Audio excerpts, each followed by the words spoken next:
সংসারে আমাদের জীবনে যখন কোনো সুখ বা দুঃখ আসে, তার জন্য আমরা কাউকে না কাউকে অবশ্যই দায়ী করে থাকি, তাই না?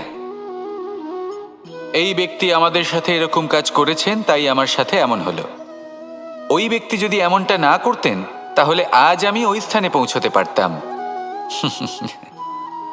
সবই আপনার দৃষ্টিভঙ্গির ওপর নির্ভরশীল, আর যদি আপনার দৃষ্টিভঙ্গি এমন হয়, তাহলে তা অনুচিত। সত্যি কথা বলতে, এই সংসারে ভিন্ন ভিন্ন ধরনের মানুষ আছে। এটা আপনার ওপর নির্ভর করছে কিভাবে তাদের স্বাগত জানাবেন। একবার ভাবুন, আমি আমার দুটো হাত সামনে নিয়ে এলাম, দুটো মুঠো খুলে দিলাম। দুই প্রকারের মানুষ আসবেন, কিছু না কিছু দিয়ে যাবেন। এই মুঠো যদি আমি বন্ধ করে দিই, তাহলে না কেউ আমাকে কিছু দিতে পারবে, না আমার কিছু যাবে আসবে। নিশ্চয়ই বুঝতে পারছেন এই দুই ধরনের ব্যক্তি কারা এবং তারা কি দিয়ে যান। আমি যদি নিজের মুঠো খুলে দিই, তাহলে কিছু ভালো মানুষ আসবেন, আমাকে আনন্দ, সন্তুষ্টি, জ্ঞান প্রদান করে যাবেন, ভালো অভিজ্ঞতা দিয়ে যাবেন। কোনো খারাপ ব্যক্তি যদি আসেন, তাহলে তিনিও খারাপ অভিজ্ঞতা দেবেন, যার থেকে আমি শিক্ষা লাভ করব। এই সব কিছু আমি লাভ করতে পারি। মুঠো যদি বন্ধ করে রাখি, তাহলে আমি কিছুই পাবো না। দেখুন, এই সংসারে প্রত্যেকের জীবনে এইরকম। প্রত্যেকের জীবনে সবকিছুই আছে, ভালো খারাপ দুই মানুষই আছে, ভালো অভিজ্ঞতা আছে, খারাপ অভিজ্ঞতা আছে। নির্ভর করছে আপনার উপর যে আপনি কি করবেন, এনাদের স্বাগত কিভাবে জানাবেন, কার থেকে কি বুঝবেন, কি শিখতে পারবেন, আর কোন দৃষ্টিভঙ্গি নিয়ে অগ্রসর হবেন। এটাই নির্ধারণ করবে যে আপনার জীবন কেমন হবে। আসুন আমার সাথে ভালোবেসে বলুন, রাধা রাধা। জীবনে যখন কোনো ব্যক্তি নিজের লক্ষ্য প্রাপ্তির জন্য নিরন্তর পরিশ্রম করতে থাকেন, চেষ্টা করতে থাকেন, তখন তিনি কষ্ট অনুভব করেন। কখনো শারীরিক কষ্ট, কখনো মানসিক কষ্ট। এবার উনি এটা ভাবতে থাকেন যে আমি কি উচিত করছি নাকি অনুচিত করছি। কারণ অন্যদিকে এমন একজন ব্যক্তিও আছেন যিনি একদমই পরিশ্রম চেষ্টা করছেন না। তিনি মদিরা পান করেন, বিলাসিতায় জীবন কাটান, অলস প্রকৃতির হয়ে ওঠেন, নিদ্রাতে বিলীন হয়ে থাকেন আর ভাবেন যে তিনি সুখ লাভ করছেন। কিন্তু এরকম কেন হয়?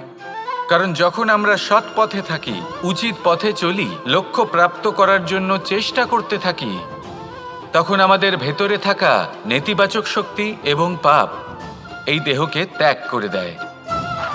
আর এই অনুভূতিটাই আমাদের দুঃখের অনুভূতি দেয়, কষ্ট দেয়।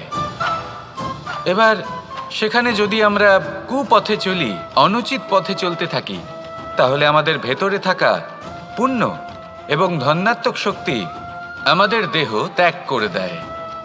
আর এই অনুভূতির কারণেই আমরা সুখ অনুভব করি। কিন্তু কখনো ভাববেন যে এই সুখ বেশি সময় পর্যন্ত থাকে না। সেই জন্য সবসময় মনে রাখবেন, যদি আপনি জানেন যে এটাই আপনার লক্ষ্য, এটাই উচিত পথ, শুভ পথ, তাতে নিরন্তরভাবে এগিয়ে যেতে চেষ্টা করতে থাকুন। এই কষ্ট আপনাকে সুখের পরাকাষ্ঠায় কখন পৌঁছে দেবে তা আপনি জানতেই পারবেন না। আসুন আমার সাথে ভালোবেসে বলুন, রাধা রাধা। প্রত্যেক মানুষ নিজের জীবনে হীরক তথা হিরে এবং দর্পণ এই দুই দেখেছেন। এই দুই হলো সাদা এবং এরা দুজনেই আলোর প্রতিফলন ঘটায় এবং এরা দুজনেই উজ্জ্বল হয়ে ওঠে। আপনি হয়তো মনে মনে ভাবছেন যে এটা কি ধরনের তুলনা করছি। একটা হিরে তো রত্ন, তার মূল্য দর্পণের থেকে অনেক গুণ বেশি। কিন্তু হিরে থাকাতে দর্পণের মূল্য কিন্তু কোনো অংশে কমে যায় না, তাই না? মানুষ যখন হিরে নিজের হাতে নেয়, তখন সবার আগে কি খোঁজে? দর্পণ, যাতে তার মধ্যে দিয়ে দেখে সে বুঝতে পারে যে সেই হিরে আদৌ তার শোভাবর্ধন করছে কিনা, তাকে ভালো দেখাচ্ছে কিনা, প্রসাধনের জন্য সেটা ব্যবহার করা ঠিক হবে কিনা। অর্থাৎ হীরের উপস্থিতিতে দর্পণের গুরুত্ব কম হলো না। দর্পণের কারণে হীরের মূল্য বোঝা গেল। আমাদের জীবনেও ঠিক এরকমই ঘটে। আপনারা যদি সংসারে নিজের আশেপাশে দেখেন, এমন অনেক মানুষ দেখতে পাবেন যারা নিজেদের ক্ষেত্রে মহান স্থানে পৌঁছেছেন, নিপুণ এবং শ্রেষ্ঠ হয়েছেন। আর তাদের মধ্যে আপনার নিজের মনে হয় যেন আপনি হলেন দর্পণ। নিজেকে ছোট মনে করবেন না। আপনার মূল্য কম হচ্ছে না, আপনার নিজস্ব মূল্য আছে। আর যদি আপনার অস্তিত্ব না থাকে তাহলে ওনাদের অস্তিত্বের মূল্য সংসার বুঝতেই পারবে না। জীবনে সবসময় চেষ্টা করবেন যাতে আপনি আরো বেশি শ্রেষ্ঠ হয়ে উঠতে পারেন। আপনি নিজে যে স্থানে আছেন সেটাকে ছোট মনে করবেন না, তারও নিজস্ব একটা মূল্য আছে। যদি আপনি হিরে হয়ে থাকেন তাহলে অহংকার করবেন না, যদি আপনি দর্পণ হয়ে থাকেন তাহলে নিজেকে ছোট মনে করবেন না। আসুন আর আমার সাথে ভালোবেসে বলুন, রাধা রাধা। মানুষ জন্মগ্রহণ করে, তার সাথে ভয়েরও জন্ম হয়। ছোটবেলা থেকেই আমাদের মনে কোনো না কোনো প্রকারের ভয় থেকেই যায়। কেউ এই বিষয়ে ভয় পায় যে তার কোনো বস্তু তার থেকে দূরে চলে যাবে। কেউ এই বিষয়ে ভয় পায় যে আমি নিজেকে হারিয়ে ফেলব। কেউ এই ভেবে ভয় পায় যে আমার প্রিয়জনেরা তারা যেন আমার থেকে দূরে না চলে যায়।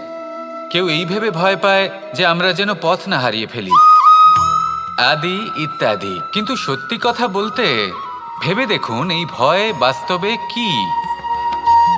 শুধুই একটা মনস্থিতি, আর কিছুই নয়। যা কিছু আপনি জীবনে পেয়েছেন তা একদিন আপনাকে হারাতে হবে। এই জীবন হলো আপনারই, কিন্তু তাও একদিন সমাপ্ত হবে। তাই ভয় পেয়ে কি লাভ? এই ভয় শুধু আপনাকে জীবনযাপন করা থেকে বাধা দিচ্ছে, আর কিচ্ছু নয়। পথ হারিয়ে ফেললেই বুঝতে পারবেন যে নতুন পথ কিভাবে বানাতে হয়। কিছু মানুষকে জীবন থেকে হারালে তবেই আপনি বুঝবেন যে আপনার আপনজনকে। এই ভয়ের কারণে ভীত হয়ে থাকবেন না। এই তারা নক্ষত্র অন্ধকারের অভাবে গুরুত্ব হারায়। শিবকেও মহাদেব হবার জন্য বিষ পান করতে হয়েছিল। প্রত্যেক পরিস্থিতি, প্রত্যেক সাফল্য আপনার পরীক্ষা নেবে, তাতে উত্তীর্ণ হওয়া হলো আপনার কর্ম। যখনই আপনি ভয় পাবেন বা সংকটের সম্মুখীন হবেন, তখন সাহসের সাথে তার সম্মুখীন হন। মনে রাখবেন, যে সম্মুখীন হতে জানে সাফল্য তার সাথে সবসময় থাকে। আসুন আর আমার সাথে ভালোবেসে বলুন, রাধা রাধা। এই সংসারে সব থেকে বেশি কোমল বস্তু হলো রেশম। এই রেশম এতটাই কোমল হয় যে এর পুরো একটা থান শুধুমাত্র একটা হাতে ধরা সম্ভব।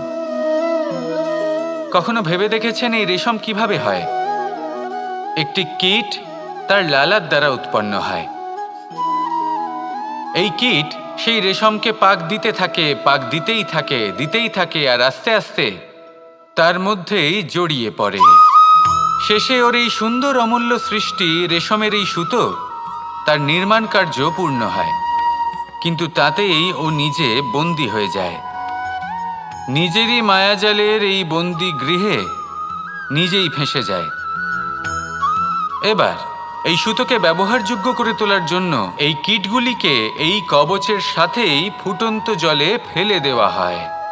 এই সংসারে যদি আমাদের স্বপ্ন এই সংসারের দুঃখ হরণ করার জন্য, এই সংসারে সুখ বিতরণ করার জন্য হয়, তবেই আমাদের প্রগতি সম্ভব। যদি আমাদের এই স্বপ্ন শুধুই আমাদের এবং আমাদের স্বার্থ সিদ্ধির জন্য হয়, তাহলে এই স্বপ্ন আমাদের অন্ধ করে দেবে, আমাদের অন্ধকারের পথে নিয়ে যাবে, আর আমরাও সেই কীটের মতো হয়ে যাব। নিজেদেরই মায়াজালে আমরা নিজেই ফেঁসে যাব, আর শেষে আমরা যদি কিছু লাভ করি তা হবে একাকিত্ব, অন্ধকারময় মৃত্যু। তাই স্বপ্ন অবশ্যই দেখুন, কিন্তু এমনভাবে স্বপ্ন দেখবেন না যে তার এই বন্দিগৃহে আপনি নিজেই ফেঁসে গেলেন। স্বপ্ন দেখুন পরোপকারের, পরমার্থের, সবাইকে উদ্ধারের, অন্ধকারের নয়। তবেই কল্যাণ হবে, আর তবেই এই হৃদয় প্রসন্ন হয়ে বলবে, রাধা রাধা। মানুষ যখন এই সংসারে প্রবেশ করে, অর্থাৎ জন্মগ্রহণ করে, তখন নিশ্চিন্তে থাকে, আনন্দে থাকে। কিন্তু যেইমাত্র তার মধ্যে বোধশক্তি আসে, তখন সে চিন্তা করতে শুরু করে। চিন্তা ভবিষ্যতের, সেই সমস্ত বিষয় নিয়ে চিন্তা করে যা ওর হাতে নেই। তারপর বড় হয়, বিবাহ সম্পন্ন হয়, গৃহস্থ জীবন যাপন করে, তারপর আবার চিন্তায় মগ্ন হয়ে যায়। ভাবে, এই যে আমার পরিবার, আমি কি ঠিকমতো তার খেয়াল রাখতে পারছি? কাল যখন আমি এই সংসার থেকে চলে যাব, তখন আমার এই পরিবারের দেখাশোনা কে করবে? শেষ পর্যন্ত এই পরিবার তো আমারই উত্তরদায়িত্ব। যাক, আপনাকে একটা প্রশ্ন করি। এই সংসারে আসার পূর্বে আপনি কি এই প্রশ্ন করেছিলেন, এটা ভেবেছিলেন যে আমাকে ছাড়া এই সংসার কিভাবে চলবে? করেননি, তাই তো? তাই আপনার এটা নিয়ে দুশ্চিন্তা করার প্রয়োজন নেই যে আপনি যখন এই সংসার ত্যাগ করে চলে যাবেন তখন কি হবে। আপনি যখন ছিলেন না তখনও এই সংসার চলছিল, আপনি যখন এই সংসার ত্যাগ করবেন তখনও এই সংসার চলতে থাকবে। যদি কোনো বিষয়ের প্রভাব থাকে তা হলো আপনার আজকের তথা বর্তমানের কর্ম, অর্থাৎ আজ আপনি কি করছেন, কার জন্য মঙ্গল করছেন, কাকে প্রেরণা দিচ্ছেন, কাকে সাহায্য করছেন, কোন উদাহরণ প্রস্তুত করছেন। আপনি এই সংসারে যে ছবি অঙ্কন করবেন সংসার সেটাই মনে রাখবে। তাহলে শুধু সৎকর্ম করুন, মঙ্গল করতে থাকুন, আর আমার সাথে ভালোবেসে বলুন রাধা রাধা। একবার একটা শেয়াল বনে বিচরণ করছিল। ও একটা ছোট্ট শাবক দেখতে পেল। ও ভাবলো আজ একেই আমি খাবার হিসেবে গ্রহণ করব। আশেপাশে দেখলেও কেউ দেখছে না তো, কেউ ছিল না, আর সেই শাবকের ওপর আক্রমণ করলো, যা হলো একটা ঘোর অপরাধ। বনের নিয়ম অনুসারে আপনি কখনোই শাবকের ওপর আক্রমণ করতে পারেন না। তারপর এই খবরটা যখন রাজা সিংহ জানতে পারলেন, সভার আয়োজন করলেন। কিন্তু সেখানে শেয়াল বলল, আমি তো এরকম কিছু করিনি। কিন্তু যদি আপনি এরকম বলেন, কোনো প্রমাণ দিন, এর কোনো সাক্ষী আছে? তখন রাজা সিংহ পেঁচাকে ডেকে পাঠালেন, যে সেই মুহূর্তে বৃক্ষের শাখার ওপর বসেছিল, সে সব কিছু দেখেছিল। পেঁচা সব সত্যি কথা বলল, আর শেয়ালকে মৃত্যুদণ্ড দেয়া হলো। এবার এই কাহিনী আমি আপনাকে কেন শোনালাম? কারণ মানুষও কখনো কখনো এরকম কর্ম করেন যা শিয়াল করেছে। এটা ভাবেন কেউ দেখছে না, যখন আমি অনুচিত কর্ম করতেই পারি। কিন্তু না, আপনি যাই করুন না কেন, কেউ না কেউ অবশ্যই তা দেখছে। কোনো ব্যক্তি না হলেও কোনো প্রাণী, না হলে কোনো যক্ষ বা দেব বা প্রেত। যদি এনারা কেউ না দেখেন, তাহলে ধরিত্রী মাতা দেখেন, যেখানে দাঁড়িয়ে আপনি সেই কর্ম করছেন, তাই না? তাই একটা কথা সবসময় মনে রাখবেন, কে দেখছেন কে দেখছেন না সেই বিষয়ে ভাবা ছেড়ে দিন। এটা খুব সহজ কথা। আপনি যদি উচিত কর্ম করেন, উচিত ফল পাবেন। যদি অনুচিত কর্ম করেন, তাহলে আপনি অনুচিত ফল অবশ্যই পাবেন। সেই জন্য উচিত পথে চলতে থাকুন, উচিত কর্ম করতে থাকুন, আর আমার সাথে ভালোবেসে বলুন রাধা রাধা। সুখ, দুঃখ এবং শক্তি, এই তিন হলো এই সংসারের ত্রিদেবের মতো। আমাদের জীবনে যা কিছু ঘটছে এই তিনটির ভিত্তির উপরেই হচ্ছে। আসলে এই সংসারের একটা নিয়ম আছে, যখনই আপনি কিছু লাভ করেন, এই সংসার আপনার পরীক্ষা নেয়। এটা জানার জন্য আপনার পরীক্ষা নেয় যে আপনি যা কিছুই লাভ করেছেন, আপনি কি আদৌ সেটার যোগ্য কি না। ঠিক সেইভাবেই এই সুখ, দুঃখ এবং শক্তি আপনার পরীক্ষা নিয়ে থাকে। যখন সুখ আসে তখন সে আপনার পরীক্ষা নেয় যে আপনার মধ্যে অহংবোধ জাগ্রত হয়নি তো। যদি অহংবোধ চলে আসে, তাহলে সুখ সেখানেই সঙ্গ ত্যাগ করে। দুঃখ আপনার ধৈর্যের পরীক্ষা নিতে থাকে, আর যদি আপনার মধ্যে ধৈর্য না থাকে, তাহলে এটা আপনাকে আরো বেশি দুঃখের গভীর অন্ধকারে ঠেলে দেবে। সেখানে শক্তি পরীক্ষা নেয় আপনার বিনম্রতার। যদি আপনি বিনম্র না হন, তাহলে হয় এই শক্তি আপনার সঙ্গ ত্যাগ করবে, নয় এই শক্তি বিনম্রতার অভাবে আপনার পতনের কারণ হতে পারে। এই সংসারে যে কোনো ব্যক্তি যিনি এই পরীক্ষায় উত্তীর্ণ হয়ে থাকেন, এই জীবনে তিনি সাফল্য লাভ করেন। আসুন আমার সাথে ভালোবেসে বলুন রাধা রাধা। আমি মনুষ্যরূপে জন্ম নিয়েছি এবং সমস্ত কর্ম এই রূপেই করেছি। কিন্তু আশ্চর্যের বিষয় হলো যে আজও মানুষ আসেন এবং হাত জোড় করে প্রার্থনা করেন যেন আমি ওনাদের সহায়তা করি। আপনাদের একটা কথা বলতে চাই, আমি সকলকে সাহায্য করতে পারবো না, কিন্তু আমি শিক্ষা অবশ্যই দিতে পারবো, জ্ঞান প্রদান করতে পারবো। এমন কিছু জ্ঞান যার ভিত্তিতে মানুষ যা চাইবেন তাই লাভ করতে পারবেন, যদি সঠিক কর্ম করতে থাকেন। যখন কংসের অসুররা গোকুলে ধ্বংসলীলা চালাচ্ছিলেন তখন আমি কারোর থেকে সাহায্য চাইনি।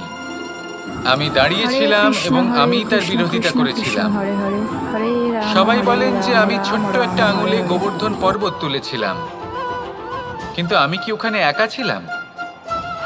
কখনোই নয়।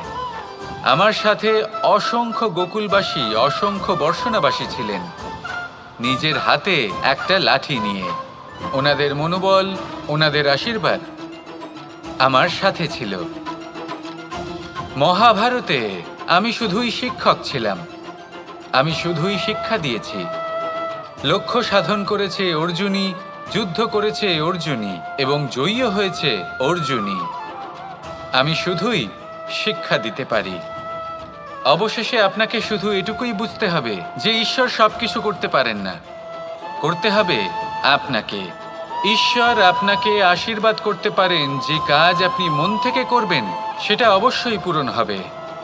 সেই জন্য নিজের লক্ষ্যের পথে এগোতে থাকুন। চেতনা, বিবেক এবং পরিশ্রমের দ্বারা আপনার যা যা স্বপ্ন আছে, যা লক্ষ্য আছে, আপনি অবশ্যই লাভ করবেন। আর এই মন সুপ্রসন্ন হয়ে বলবে, রাধা রাধা।